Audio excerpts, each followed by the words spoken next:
we started having feelings for each other. With your son? Yeah. Nilienda kwa bafu, si niko na towel tu. Siku realize mtu yeye ataingia kwa nyumba kama si yuko. Nimetoka kwa bafu, mimi nimeshtuka, nimepata mtu kwa kiti. Unajua ukitoka kwa bafu ukiwa peke yako kwa nyumba, how you move. It happened, the unthinkable happened, but I always regret it. So after that time, I started having this weird feeling ati nikimwona na msichana I was jealous. Na yeye ilikuwa inafanya tukosane sana. Like, mbona kuna msichana hapo and yet he did this. So tumekaa, tukapata I am pregnant. Tumefika sasa, amefika form 3. Kijana mkubwa sasa, kwanza alikuwa mkubwa tu. I was happy to see him like that. Na mimi mwenyewe take care of them. So unfortunately, I don't know what to say, but ni kitu inakuanga disturbing sana nikianza kufikiria hiyo kitu. We started having feelings for each other. With your son? Yeah. Oh my God.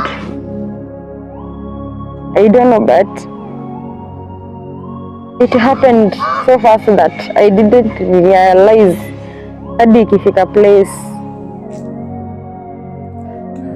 that we are going to sleep together. Mlikuwa mnaishi kwa nyumba size gani? Ilikuwa 1 bedroom. Yeah. So unaona hadi bathroom iko kwa nyumba. I remember one day nilienda kwa bafu, si niko na towel tu. Siku realize mtu yeye ataingia kwa nyumba kama si yuko. Ni na mtu yule mwingine, na hiyo wakati alikuwa ushago. Hapo nilikuwa nimempeleka kwa aunti yangu. So nimetoka kwa bafu, mimi nimeshtuka, nimepata mtu kwa kiti. Unajua ukitoka kwa bafu ukiwa peke yako kwa nyumba, how you move.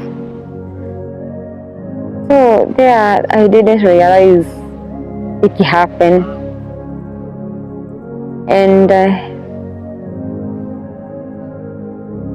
my God. But all this time he was in boarding. So this time kidogo anakuja holiday. Yeah. So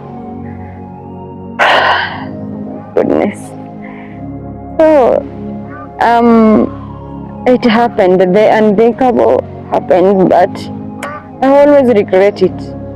And I wish that day irudi tu, kama tu inaweza rudi nyuma, I will correct everything. So after that time, like I started having this weird feeling ati nikimwona na msichana I was jealous. Na yeye ilikuwa inafanya tukosane sana. Like